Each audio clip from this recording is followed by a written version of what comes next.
I'm gonna I'm gonna make a public service announcement to LeBron fans.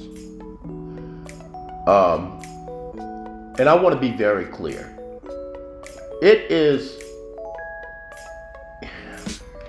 you should stop coming to my comment section trying to defend LeBron. You really should. Okay? It is actually in my interest for you to do so. Continue to do so. The YouTube algorithm looks very favorable on engagement, and leaving comments is engagement. But you really should. I mean, if you care about LeBron's legacy, you should stop doing so. And the reason is because it's amazing to me. Like in the 3 years of doing this channel, virtually every time somebody comes to my comment section and says something absurd trying to defend LeBron, I get back in the lab and I find something devastating to LeBron's GOAT case. Utterly devastating. And it has happened again. I had a LeBron stan tell me that LeBron was a better overall defender than Kobe Bryant, even though he has six fewer all-defense team selections. Okay? Now, there are people that are in the conversation for being the greatest ever, among the greatest ever defenders in NBA history, with about 6 all-defense selections. I think Sidney Moncrief got like 4, but he's got some DPOYs, But this guy says that LeBron was a more, and we hear this nonsense. He was a more versatile defender. Let me address this versatile defender nonsense. Number one, LeBron is uber athletic. Okay? So the small forward position is a hybrid position. You're literally part guard, part big. Okay? So all small forwards can, to some degree, guard all 5 positions. They are generally about 6'8", 6'7", 6'8", 6'9". That means they're probably not too big to be able to defend guards, and they're not small enough to never be able to put a body on a big. Okay? Yes, LeBron can play all 5, he can defend all 5 positions. The question is, how well did he do it, and for how long? Okay? But that's just a diversion. Didn't even necessarily mean to say that. I want you to take a look at your screen. You are looking at a listing of the greatest offensive performances based on game score, which I talked about in a prior video. The game score is a metric that encompasses all of the major statistics to determine what player had a great offensive performance. So the greatest game score, I think in a series is something like 48, if I remember correctly. And anything over 23 I deem to be a great performance. Okay.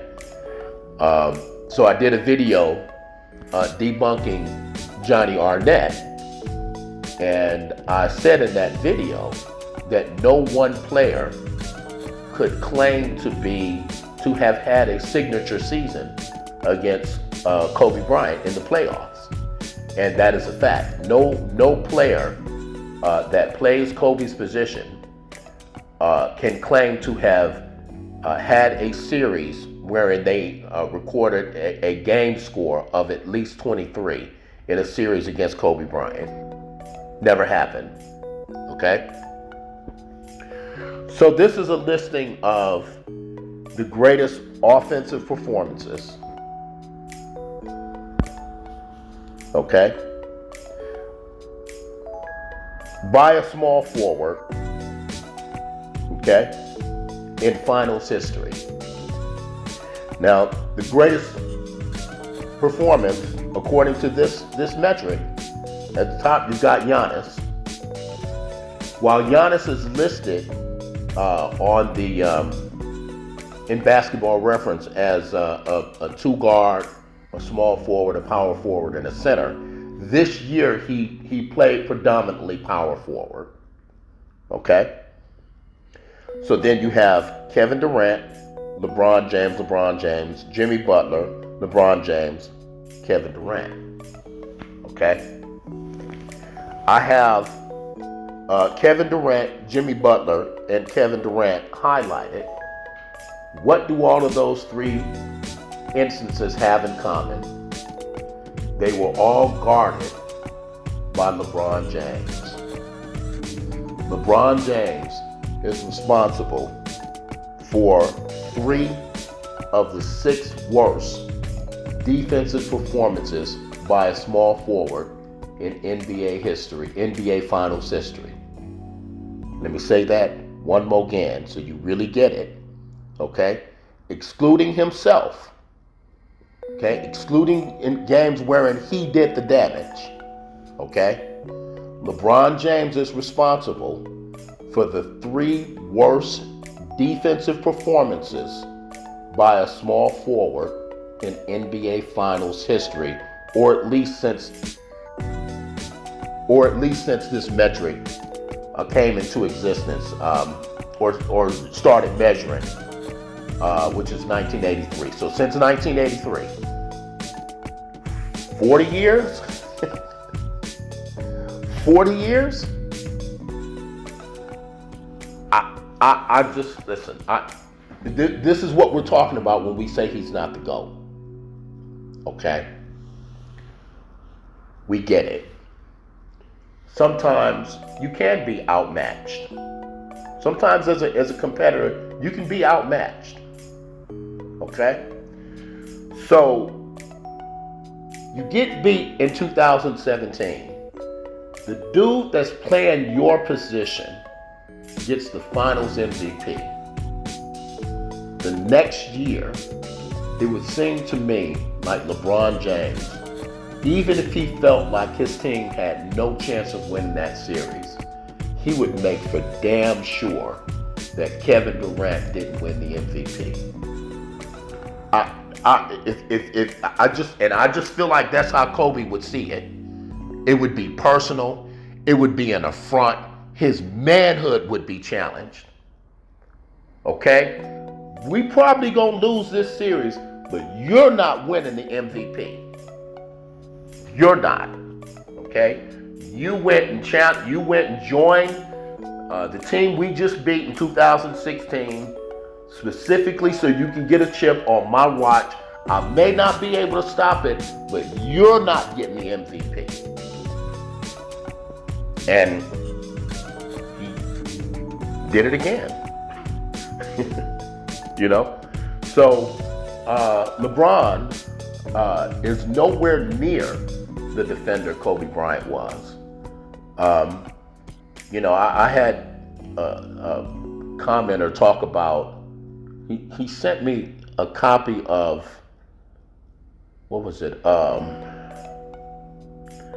The guy that runs the Thinking Basketball podcast. And he had some disparaging things to say about Kobe's defense. Basically saying that Kobe was overmatched. He won't answer the question of why coaches voted for Kobe to be all defense 12 seasons when he wasn't actually that good. I mean, they're looking at the film. It would seem to me like the first people that can determine that he wasn't really that good would be the coaches. They're studying the film every game. I mean, they're going out, that's the coach's job is to look at the film and see what weaknesses on the other team can be exploited, what mistakes can we make. And it's just amazing to me. Like, apparently these people think that in 2008, 2009, 2010, 2011, players were just blowing by Kobe, throwing up large numbers on Kobe, exposing Kobe. And this was just right there to see in all of the film. The coaches are sharing this information, and the players are just going back and talking to each other. Oh, well, Kobe is not the same Kobe. He's lazy. His quote feet get stuck on the ground. I can blow by him. And the coaches just said, oh, well, forget that. We're just gonna vote for him. He's a great scorer.